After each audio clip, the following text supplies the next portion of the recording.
Buenas tardes, Sara. Claro que sí. Hoy, en el aniversario de la muerte de Gamal Abed Nasser, es pertinente recordar qué fue el panabarismo.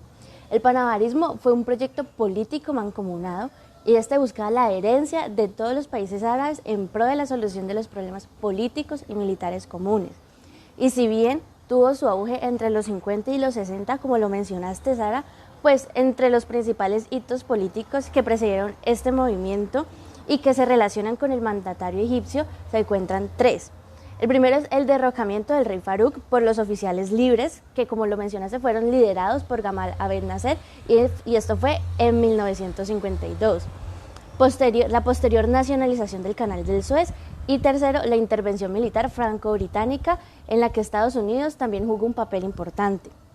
En síntesis, fueron estos tres hechos los que significaron una ruptura en la historia árabe e internacional incluso. Por un lado, marcaba el descenso económico, militar y político de Gran Bretaña y Francia y las huellas de dos guerras mundiales y los intentos desesperados por conservar la fuerza de sus regímenes coloniales. Por el otro lado, teníamos el ascendente poder económico de los Estados Unidos, que perseguía la modernización y la tecnificación de actividades económicas de la época. Pues como ya sabemos, para hacer estas eran necesarias el aprovechamiento y la extracción de recursos naturales en distintas zonas del mundo y por supuesto en Medio Oriente o en el Oriente Próximo. Sin embargo, es importante mencionar que anteriormente, en 1948, Israel fue apoyado por Estados Unidos y venció a Palestina en una coalición de ejércitos árabes, y que esto con lo anterior contribuyó a que los estados árabes se apropiaran aún más del panabarismo. Y por ejemplo, en Siria, al igual que en Egipto, también ascendió el régimen de Khaled Bagdash en 1956, gracias a un movimiento de unidad nacional comparado con el de Nasser. Entonces podemos decir que el panabarismo pues surgió como un proceso ideológico, reparador y reformador de las dificultades, no solo socioeconómicas, sino también políticas y culturales del mundo árabe, aspirando a cohesionar un pensamiento alrededor de la idea de ser, pertenecer y vivir como árabe, para lo cual se pretendía utilizar múltiples organismos multilaterales para de alguna forma empoderarse de sus territorios, espacios y sobre todo decisiones. Los países que fueron más consecuentes en su política antiimperialista y neutralista se funcionaron en la República Árabe Unida, por ejemplo Egipto y Siria, y que terminaron siendo un intento frustrado por cohesionar una entidad panárabe funcional respecto a unas prerrogativas políticas, jurídicas, administrativas, aspirando a la autonomía cultural, económica y social de cada espacio geográfico, relación en la cual Al-Yaredi, líder del Partido Nacional Democrático, emprendió conversaciones con Egipto para definir una forma de unidad entre ambos países. Sin embargo, pues, pese a todos estos esfuerzos, las gestiones fracasaron, ya que los iraqueses no lograron hacer prevalecer una forma federativa, la existencia de los partidos en Irak y la imposibilidad de llegar a un acuerdo sobre la cuestión del mando en el ejército alejan de una solución semejante a la de Siria con Egipto.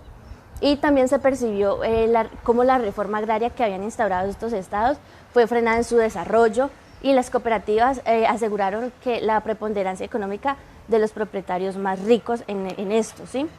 Entonces, también podemos preguntarnos, ¿cuál fue la influencia de la Unión Soviética en el panabarismo? Pues, en primer lugar, hay que tener en cuenta que el panabarismo surgió de la construcción ideológica, como lo mencionamos, pero esto se dio alrededor de un socialismo árabe.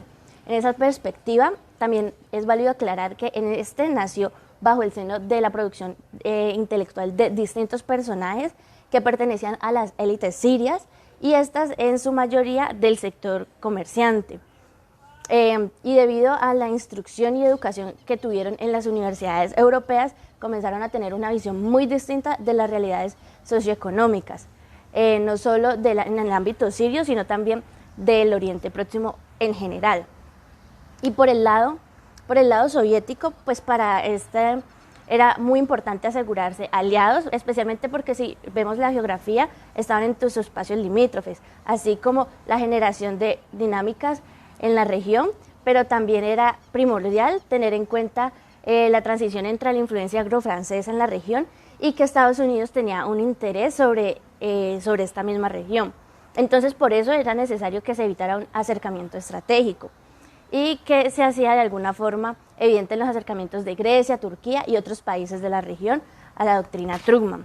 Por el contrario, la Unión Soviética pasó por un proceso de no agresión con respecto a Estados Unidos, y después de la muerte de Stalin pues hubo un proceso de acercamiento de Khrushchev respecto a las potencias occidentales.